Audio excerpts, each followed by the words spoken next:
Hello and greetings from Iceland. Today I will be talking about Bárðarbunga volcano. Something is cooking under there, something more than usual, like we can clearly see on the seismometers and also on the tremor chart. And here we have the total number of earthquakes recorded since 2021.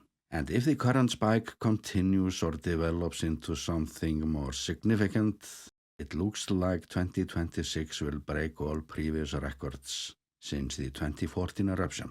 And when we look at this year alone, with this new page layout from the Met Office, we see that it works extremely well for situations like this.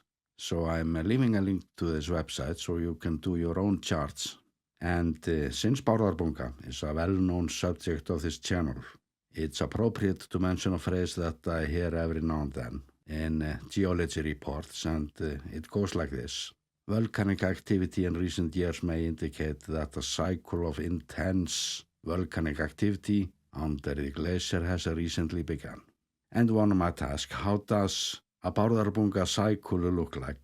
And when we look at the 18th century, Bárðarbunga erupted 10 times back then, and all of those eruptions occurred before the 1783 Laki eruption, which caused enormous damage and casualties, not just in Iceland, and that eruption originated in the next door Grímsvötn system, beside Bárðarbunga, and those systems are closely related. So I'm back to the big bulge that I covered in a recent video, where I was asking, could it be that we are looking at a massive ground uplift from Bárðarbunga volcano, or even the Grímsvötn system? And the Bárðarbunga ground uplift, it has actually been clearly visible through GPS ever since the 2014 eruption. So one can easily assume that Bárðarbunga is at least partially responsible for this image.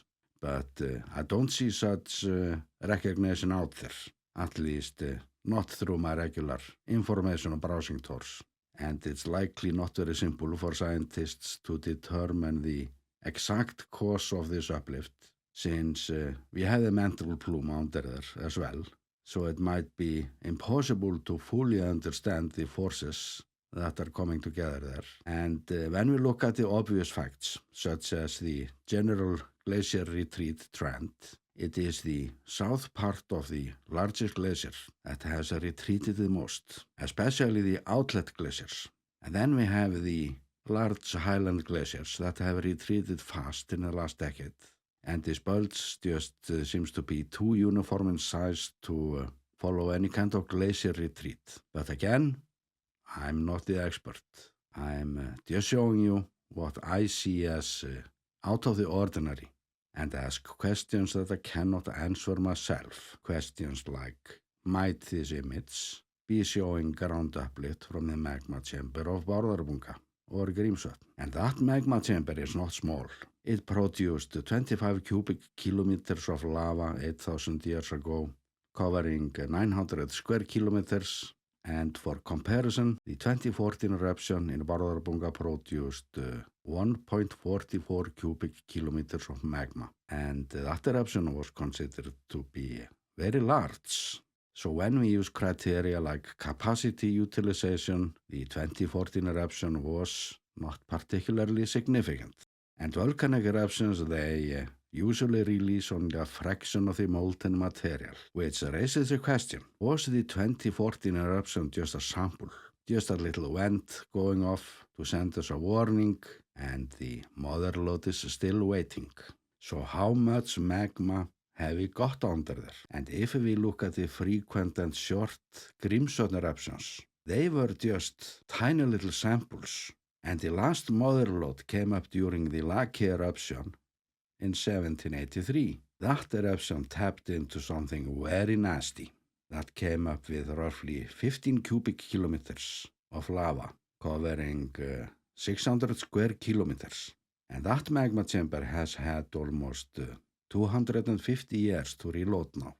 The thing is that Iceland sits on a vertical column of abnormally hot rock that behaves a bit like a slow-motion cosmic blowtorch rising from the deep below, meaning that it is cheaper to heat up our cup of tea here, but our cup of tea has the tendency to come with unexpected side effects. And Bárðarbunga has been described as a major junction box in a geothermal power grid, capable of rerouting eruptions over long distances. And one of the things I've learned through my channel is that eruptions can originate from small magma pockets and melt lenses. And scientists have come up with the hypothesis that the dangerous volcano Hekla has, during the last eruptions, only been utilizing such magma pockets, while the main storage gradually reloads deeper down. And that is a magma chamber responsible for the eruptions that gave Hekla the nickname the Gateway to Hell. And to load up for such an eruption takes 50 years or more. And looking at the major systems, Bárðarbunga and Grímsvötn, it seems to me as it might be the case that we ain't seen nothing yet. The mental plume has not been on strike, to the best of my knowledge.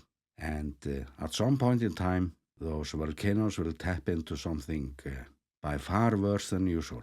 And if so, where are we in this cycle when our largest and most dangerous systems take off? And in 2014, scientists said that the cycle has started.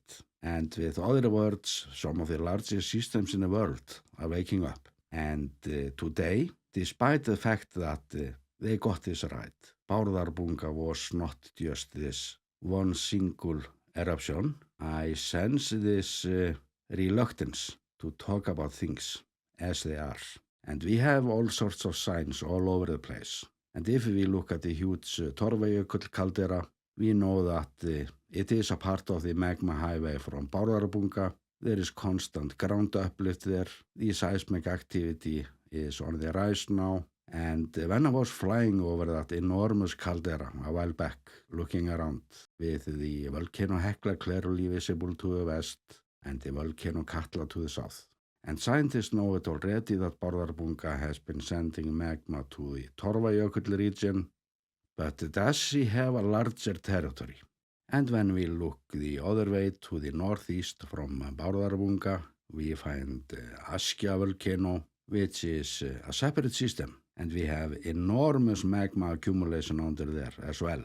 And ground uplift can still be detected under Öræfajökull volcano. And looking at the seismometers, it often looks as when Bárðarbunga is saying ping, the other systems say pong, like as if Bárðarbunga is feeding them with something. But this is just my feeling, and don't take it as science. And my overall feeling is that something somewhere is filling up or pressurizing. And I've said it before, that the Grímsvötn system is next, so it wouldn't be a surprise if we would get some news from there soon. But I have to admit that I'm more concerned about the mother lode under there. The 2014 eruption didn't do much for us. It just turned on this cycle officially, and this bulge under my country. It might not have anything to do with the status of our largest systems, of course. This might, of course, be something else. It's for the scientists to say. But I'm still under the impression that my generation might go through a major event which could have a far-reaching impact on climate, global temperatures, and the quality of life in Iceland, of course. And we have scientists who have gently pointed out that such events will occur sooner than later. And the reason for why I did this video now is that Bárðarbunga seems to be more decisive in her actions now. They are not as random, and the tremor chart is very interesting. And of course this huge spike in seismic activity. But as always, this could all be over tomorrow. Bárðarbunga was just teasing us, and we won't even notice her on the seismometers for months. That is of course possible. But still, I got the feeling that I should make this into a separate video this time. Little extra. And there is actually more going on under my country that I want to cover in separate videos very soon. And I somehow have the feeling that this will be a busy summer in the volcano department of my channel. Perhaps not large eruptions or huge events. At least we will get plenty of little incidents that will once again tell us how lively it is here on the plate boundaries. And with that, I'm sending you best regards from the volcano island, Iceland.